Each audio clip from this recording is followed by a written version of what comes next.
Rabindra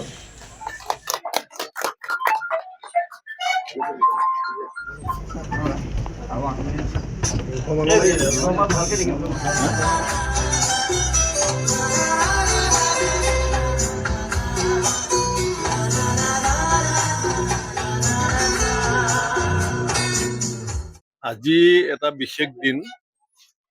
Sudhakantha doctor Bhupen হাজৰিকাৰ আজি পুণ্যতিথি উপলক্ষে আমি ইয়াত সকলো সমবেত তেখেতৰ স্মৃতিত পুষ্পাঞ্জলি অৰ্পণ কৰিছোঁ। ডক্টৰ ভূপেন হাজৰিকাই তেওঁৰ গানত লিখিছিল, বিশ্ব প্ৰেম বিনন্দিয়া বুলি তুমিওতো জানা সমনীয়া, কিন্তু নিজ মাতৃৰ উচ্চ নমচিলে বিশ্ব প্ৰেম হ'ব বৃথা। বিশ্বৰ বুকুত পংগু অংগ হলে বিশ্বই জানো ভাল পাব, পৃথিৱীত জনমী সচেতন নহলে প্ৰাপ্যও থিতাতে হেৰাব।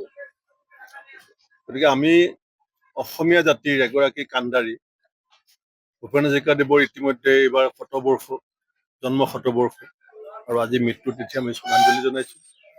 এইটো আমাৰ ৰঙানদী সমষ্টিৰ একমাত্ৰ চিনেমা হল। আমাৰ দলৰ বিভিন্ন ৰাজ্যিক নেতৃত্ব আৰু আমাৰ এই অঞ্চলটোৰ আমাৰ বিভিন্ন দলীয় কৰ্মী, জিলা ব্লক পৰ্যায়ৰ কৰ্মীসকলে সকলোৱে বিচাৰিছিল যে আমি ৰৈ ৰৈ বিনালে একেলগে হলত যিমান কেপাচিটি আছে আমি সোমাই পেলাই চাব বিচাৰিছোঁ, আৰু সেইকাৰণে আমি আজি ইয়াত চব সমবেত হৈছোঁ।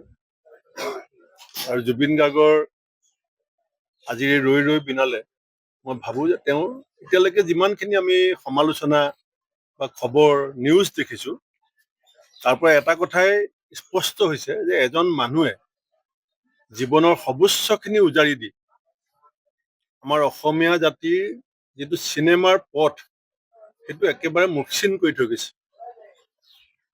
জয়মতী আমাৰ ৰূপকোঁৱৰ জ্যোতিপ্ৰসাদ আগৰৱালাই আৰম্ভ কৰিছিল, সেই জয়মতীৰ যুগৰ পৰা আহি এতিয়াৰ যুগনায়ক জুবিন গাৰ্গে অসমীয়া চিনেমাক যিটো পৰ্যায়লৈকে লৈ গৈছে সেইটো অবিস্মৰণীয়।